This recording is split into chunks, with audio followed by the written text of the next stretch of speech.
तो दोस्तों, मेरा नाम है शिवम तिवारी और मैं आइजर टीवी में बीएसएमएस कर रहा हूँ। और आज की इस वीडियो में हम बात करेंगे कि आप आइजर में कैसे आ सकते हैं।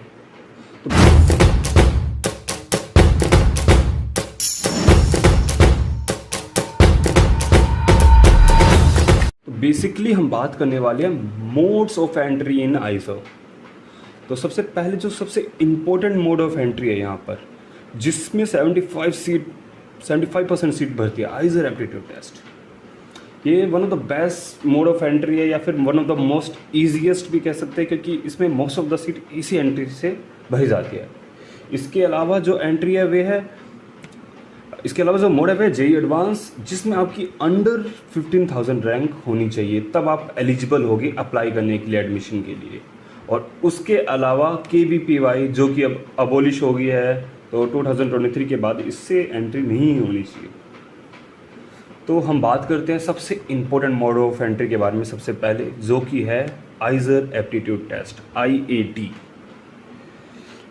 तो मोर देन 75% सीट इसी से भरती है, ये तो आपको मैंने बता ही दिया है। और ये आइजर के द्वारा होस्ट किया जाता है। ये टेस्ट जो है कोई ना कोई एक आइजर होस्ट करता है। जो जितनी भी 7 आइजर्स है अभी तो मेरे हिसाब से तो करंटली बस टॉप 5 आइजर ही से होस्ट कर रहे हैं। तिरुपति एंड बहरमपुर अभी करंटली होस्ट नहीं करे, फ्यूचर में भी होस्ट करें। वहीं पर हम बात करते हैं कि आइजर एप्टीट्यूड टेस्ट का एग्ज़ाम पैटर्न क्या है। एग्ज़ाम पैटर्न के बारे में हम डिस्कस करते हैं। तो सबसे पहली बात है, ये CBT होता है, CBT बेस्ड पेपर होता है, जैसे कि JEE mains and JEE advance होते हैं या फिर CUET वगैरह होते हैं, वैसे ये कंप्यूटर बेस्ड पेपर होता है। और यहाँ पर फिजिक्स, केमिस्ट्री, बायोलॉजी, मैथ्स सारे सब्जेक्ट से क्वेश्चंस पूछे जाते हैं। 60 टोटल क्वेश्चन होते हैं और 15 सारे सब्जेक्ट से क्वेश्चन पूछे जाते हैं।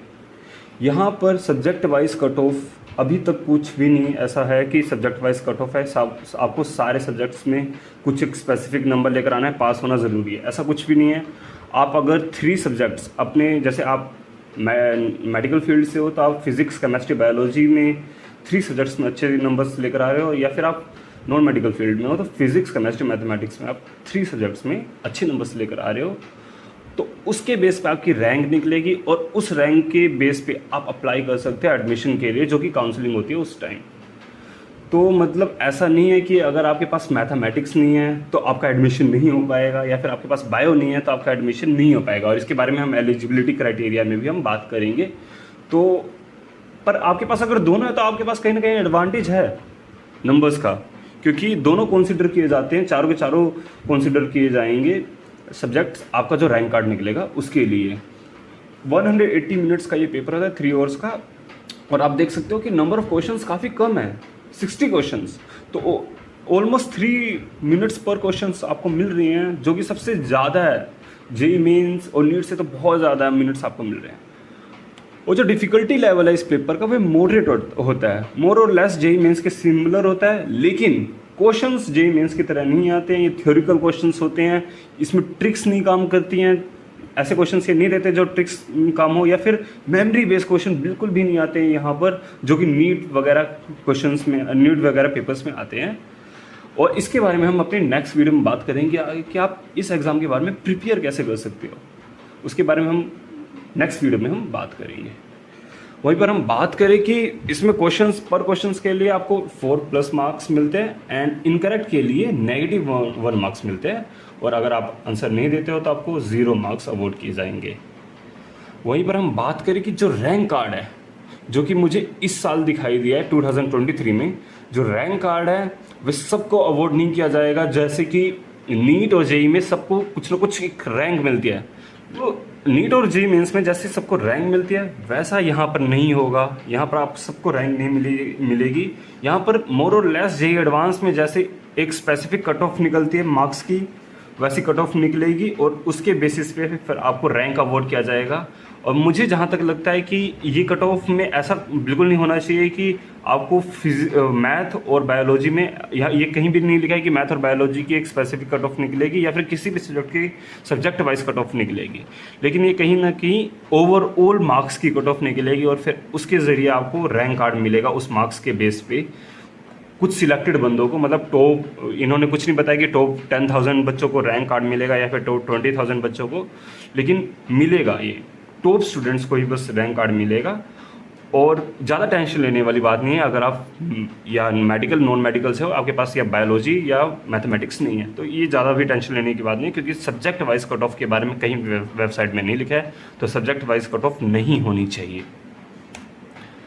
एलिजिबिलिटी क्राइटेरिया के बारे में बात करते हैं।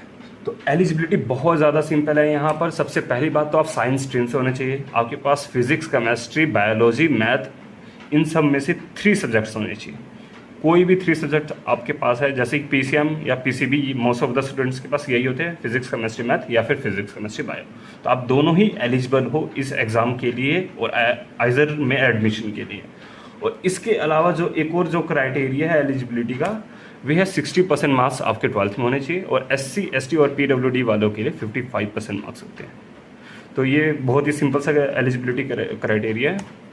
रिजर्वेशन पॉलिसी, जो गवर्नमेंट ऑफ इंडिया की रिजर्वेशन पॉलिसी है वो बिल्कुल सेम है, और मैंने वेबसाइट से डायरेक्ट कॉपी कर रखा है रिजर्वेशन पॉलिसी को, तो आप देख सकते हो वही सेम है। 15% SC के लिए, 7.5% ST के लिए, 27% OBC, 10% EWS के लिए, PWD के लिए 5% मिलती है, और कश्मीरी माइग्रेंट के लिए 3 पर आइजर में सीट्स है। तो ये बहुत ही सिंपल सा रिजर्वेशन पॉलिसी है, ये आप देख सकते हो यहाँ पर पॉज करके अपने हिसाब से। बाकी हम बात करते हैं फ़ीस के बारे में। फ़ीस, एप्लीकेशन फ़ीस वही 2000 रुपीज़ आपसे ली जाएगी अगर आप जनरल, EWS, OBC के हो, और SC, ST के हो तो आपको 1000 लगेगी, और फॉरेन नेशनल हो तो 8500 लगेगी। ये तो ऐसी ही होगी बातें। लेकिन अब हम बात करते हैं JEE एडवांस के बारे में। आइजर के अलावा यहाँ पर JEE एडवांस एक मेन एडमिशन का चैनल है, और KVPY भी था, लेकिन वे उसके बारे में हम आगे बात करते हैं। JEE एडवांस ये बहुत ही अच्छा मोड ऑफ एडमिशन है। सबसे पहली बात कि आपके पास 15,000 के अंदर रैंक होनी चाहिए अगर आपको काउंसलिंग में पार्टिसिपेट करना है, एडमिशन काउंसलिंग में। अगर आपके 15,000 से ऊपर रैंक है तो आप एडमिशन काउंसलिंग के लिए पार्टिसिपेट नहीं कर सकते हो। और वन मोर थिंग, ये कैटेगरी रैंक है। अगर आप जनरल हो तो जनरल की कैटेगरी रैंक ये होनी चाहिए, EWS हो तो EWS कैटेगरी रैंक ये होनी चाहिए। सबकी कैटेगरी रैंक है जहाँ तक मुझे पता है, और ये कैटेगरी रैंक ही होती है। मैंने लास्ट ईयर ये देखा है, ये कैटेगरी रैंक ही होती है, और अभी भी मैंने चेक कर लिया है कि ये कैटेगरी रैंक होती है। आप अपनी कैटेगरी में टॉप 15,000 रैंक होल्डर होनी चाहिए। अप्लाई करने के लिए भाई आपको aizeradmission.in में जाना होगा, वहाँ पर टू अप्लाई का ऑप्शन आएगा JEE एडवांस से चैनल के लिए। वहीं पर ही आपको सारी इन्फॉर्मेशन मिलेगी, सारी इन्फॉर्मेशन मिलेगी अप्लाई करने के लिए JEE एडवांस, IIT मोड, सारे मोड्स एडमिशन के लिए वहीं से ही आपको जाके इन्फॉर्मेशन मिलेगी, आपको कहीं और नहीं जाना है। सबसे इम्पोर्टेंट बात JEE एडवांस से आइजर्स में आने के लिए, सबसे इम्पोर्टेंट, यहाँ पर आप सभी को इंस्पायर फेलोशिप मिलेगी।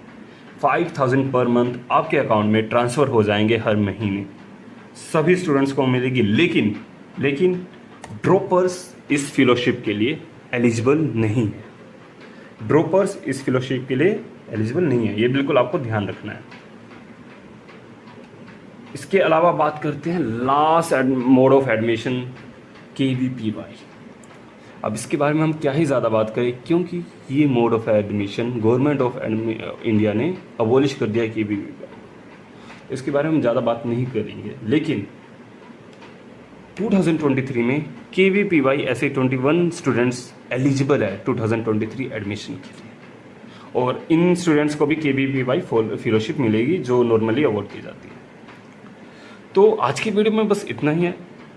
अगर कुछ टॉपिक्स छूट जा रहे हैं तो आप कमेंट्स में बता सकते हो कि क्या टॉपिक्स छूट जा रहे हैं, या फिर आपके कुछ भी डाउट्स हैं तो आप कमेंट्स में बता सकते हो।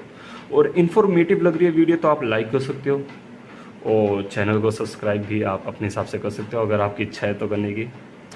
धन्यवाद। जय हिंद।